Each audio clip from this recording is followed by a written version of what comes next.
if you're wondering if you can take long screenshots on Xiaomi 15 Ultra, then the answer is yes. And in order to do that, we need to, for example, have any app opened where we can scroll, or any website.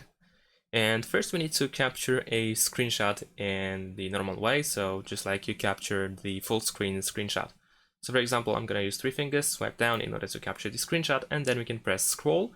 And the scroll button is of course available only if there's actually a content or the page on which we can scroll.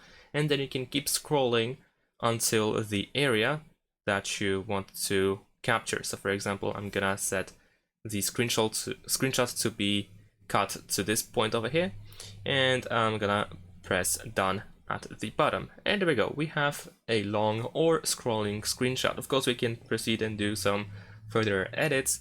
We can delete this screenshot if we don't want it, or we can just save it by pressing this check. And if you, for example, go to the gallery now, you can of course easily open the screenshot, you can zoom in, and you can keep scrolling.